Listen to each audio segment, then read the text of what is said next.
নমস্কার। আবার একটা ছোট্ট মিনি ব্লগ নিয়ে চলে এসেছি। যারা ভাবেন যে আমরা ইউটিউব আর ফেসবুকে যারা কাজ করি তারা সারাদিন কিছু কাজ করি না, তাদের জন্য একটু নমুনা একদিনের। এটা কিন্তু আমার রেগুলার রুটিন না। আমাদের হাউসওয়াইফদের কোনো রকম ছুটি থাকতে নেই। রবিবার বা ধরুন আমার হাজব্যান্ড থাকেন বৃহস্পতিবার, ছুটি থাকে না, বরং আরও এক্সট্রা কাজ বেড়ে যায়। কিন্তু আমার সাথে সাথে আমার হাজবেন্ডেরও কাজ বেড়ে যায়, কারণ আমরা দুজন মিলে সংসারটা সেদিনকার সুন্দরভাবে গুছিয়ে তুলি।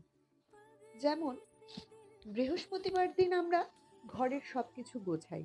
হ্যাঁ, হয়তো ঝাড়পোছ করা বারণ, তাই করি না, কিন্তু দুটো ঘরের বিছানা থেকে শুরু করে আমাদের বালিশের কভার থেকে শুরু করে সব। আর এই যে দেখলেন যে জানলাটা খুললাম, জানলাটা খুলে প্রত্যেক দিনই ওখানটা একটু ক্লিন করতে হয়। যদি বলেন কেন, কারণ ওখানে একটা সুন্দর মানি প্ল্যান্ট গাছ রাখা আছে। কাজেই পুরো যত্নটা আমরা দুজনে মিলে বৃহস্পতিবার দিন করতে পারি। একার দ্বারা এত কাজ করা তো সম্ভব হয় না, তাই শাহবাবুও আমার হাতে হাত লাগান। আর এখন কথা হচ্ছে বাজারে যাবে, কি আনবে না আনবে সব একটা লিস্ট বলে দেওয়া।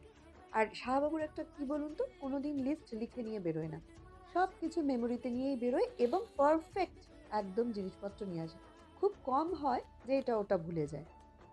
তো যাই হোক, তিনি চলে গেলেন বাজারে, আর আমি আমার ঘরের সর্বস্ব কাজ করতে শুরু করে দিলাম। হ্যাঁ, আমি একটু লেটে উঠি, তাতে আমার কোনো অসুবিধা নেই, কারণ যদি ভাগ্য একদম আর্লি মর্নিংয়ে উঠে ভালো হতো, তাহলে তো যারা পেপার দেয় তাদের ভাগ্য চূড়ান্ত লেভেলের ভালো হতো।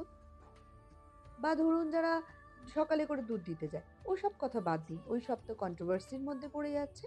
আমি একটু বেলায় উঠি, আমি তাতে খুব স্বাচ্ছন্দ্য বোধ করি। যদি বলেন কেন, বেলায় ওঠার পরে আমার শরীরটা থাকে চনমনে, একদম ঝকমকে, সব কিছুর দিক থেকে আমার এনার্জি ফুলফিল থাকে। তাই নিয়ে আমার বাড়ির কোনো সমস্যা নেই, আমার ফ্যামিলিতে যারা তিনজন আছে তাদের কোনো সমস্যা নেই। সমস্যা যাদের হয় হতে দিন, নিন্দুকের কথায় আর কান দিন না। যাই হোক, অনেক কথা বলে ফেললাম।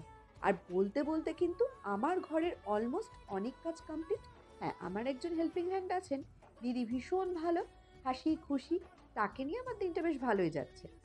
তো যাই হোক, ফ্যামিলির তো কাজ করতেই হবে। কিছু কিছু সময় আমিও এই ছোট ঘরটা মুছে নিই, যে যার মধ্যে আপনারা দেখতে পান ফ্রিজ থাকে, ওয়াশিং মেশিন থাকে, ওয়ার্ড্রপ থাকে। হ্যাঁ, মুছে নিই, কারণ আমাদের সব এঁটো কাটা সেটা কিন্তু এই ঘরেই রাখা হয় রাত্রিবেলা।